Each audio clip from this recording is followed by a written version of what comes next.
Well, freeze cracked here. Hey, I'm gonna hit a minute while I'm talking about stuff other than hitting. I just got back from the Lano nap-in and got to spend some time with some of the people that watch video online, and it got me thinking about the various issues people have. And I just want to mention a couple of things. First of all, to those of you that I visited with in Lano, or who visited with me, or who stood around and watched me talk nonsense or hit or whatever, I greatly appreciate the viewership and meeting people and getting to talk to people and stuff. It's a lot of fun. And I appreciate y'all making the trip. And I wish I had gotten to spend more time with more people. But really, in a way, nap-ins are the worst time to try and get a hold of me or interact with me, because it gets kind of chaotic and I get kind of like I don't know which end is up. But at any rate, made me think of some stuff.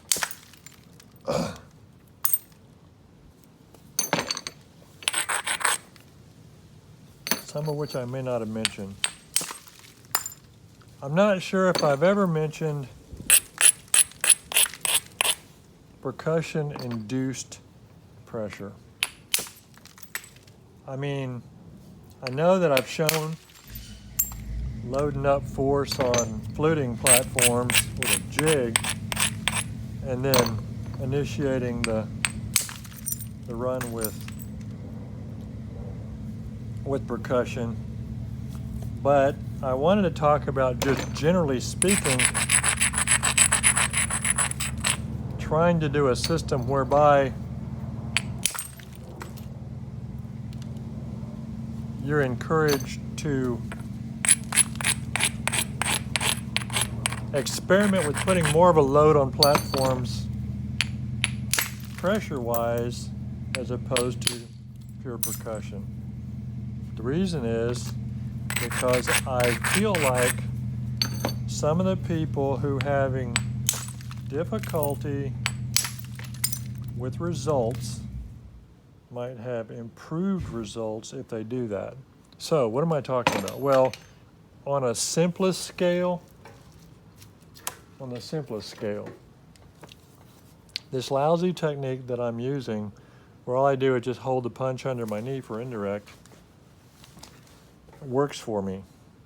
But some people seem to have trouble getting things good to happen with indirect. So what I'm suggesting or encouraging is, if you can figure out a way to put a fair amount of pressure downward and inward, depending upon what angle you need your flet to come off, on the punch prior to striking it, I would appreciate you experimenting with that a little bit and see if that doesn't even out some of the problems. Why? Well, it's simple. You know, you get a real high focused energy dump on your platform when you hit a fine point contact area. So if it's pressure loaded up and then the percussion isn't as hard or isn't as much of what's needed for the flake to go because the pressure helps it, then that makes it a less violent method of delivering just as much energy into the piece. It's slow, it's not as fast a delivery, and it's not as violent, but it still gets the force in there. So there's a bunch of ways you can do that. Number one, you can try and hold it really, really tight in your leg and pull up against it hard. Like I've got probably 30 pounds of pressure or something on that platform right now, and it's uncomfortable to do that, and it's an inexacting method, and you're limited in how much you can do it, but it works, and it does change what happens. But you also could tie something around here or put a string going down to a pedal type thing on the ground where you could put your foot on it. Numerous different ways that you could have it to have a limit to the upward travel that means you can pull up against it and put a load on it. Okay, so that's on a simplest scale, that's one thought. But I wanted to refer you to, which I have before, but watching the Flint Knapping Tips channel, that's Marty.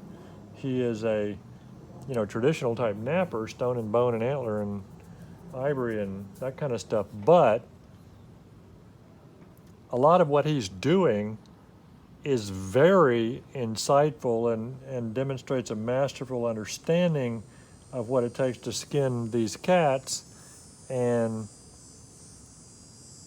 he uses percussion-initiated pressure quite a bit in the form of his quote-unquote shaft punching.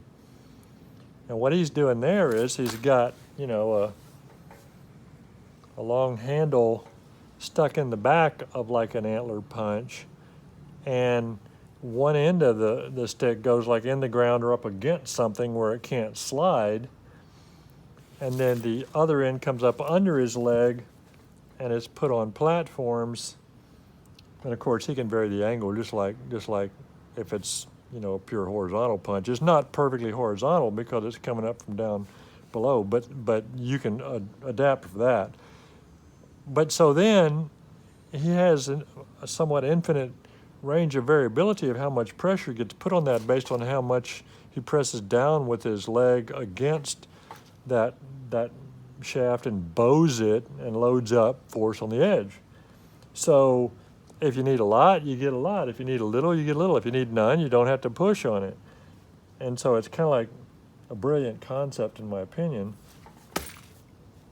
But what I'd like you to do is try, instead of just using straight percussion or straight pressure or straight indirect percussion, try and go with what I started calling PIP, is percussion-initiated pressure, and compare the results to what you're getting with other methods, techniques, and see what you think. Because I think you might, if you've been having problems getting flakes to run or getting platforms to stay together, so I think you might be pleasantly surprised at what you can do if you figure out a way to put a pressure load on it before you strike it. At a minimum, just, I think sometimes even a small amount of pressure on it keeps things from going wonky.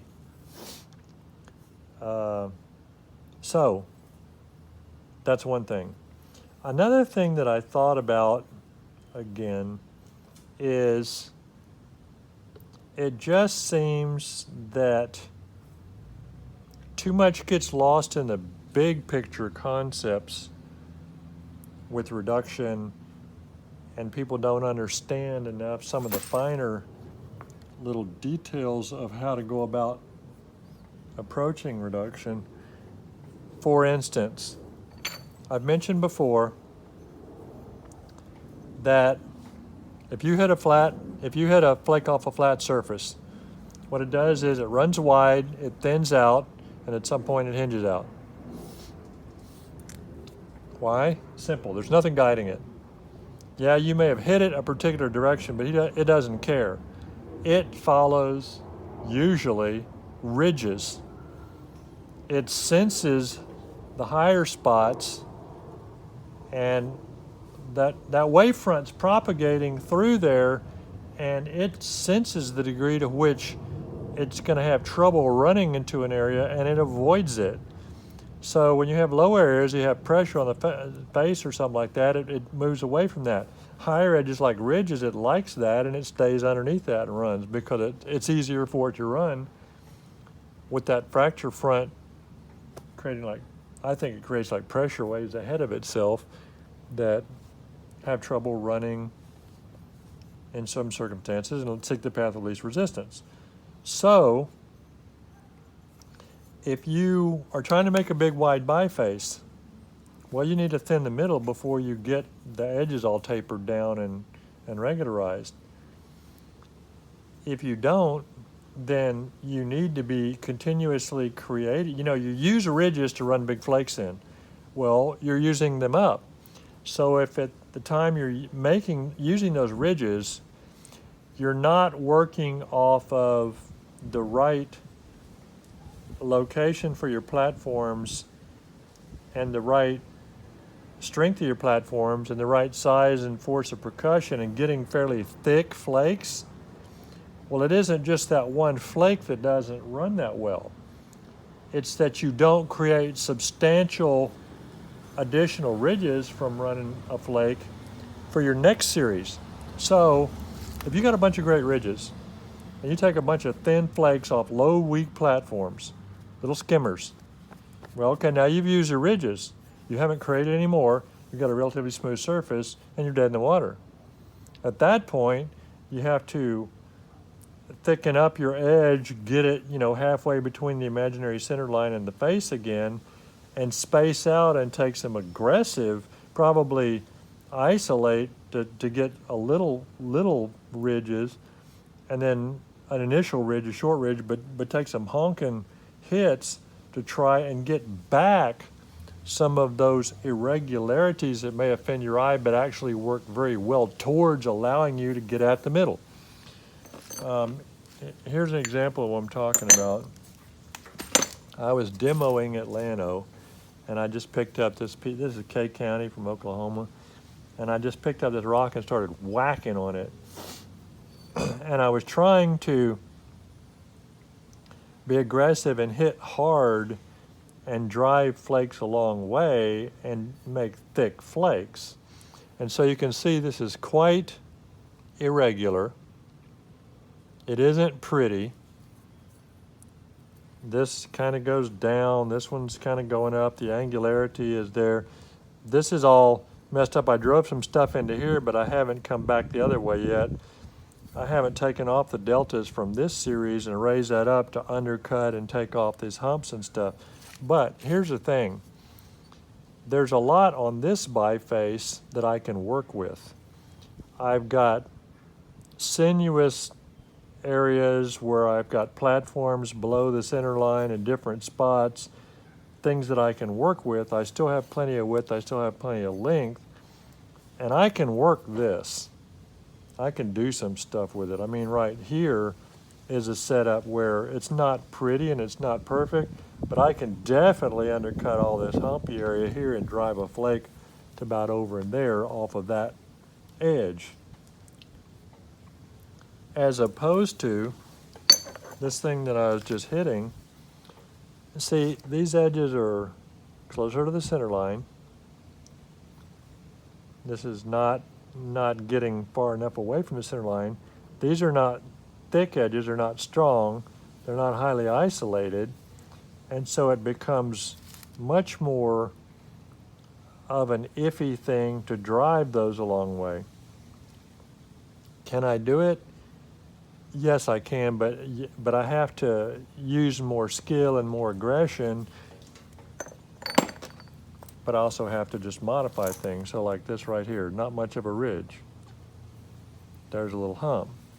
Well, I can come over there and isolate that, come over there and isolate that, and then raise that a little bit and grind the heck fire Maynard out of it and get it strong.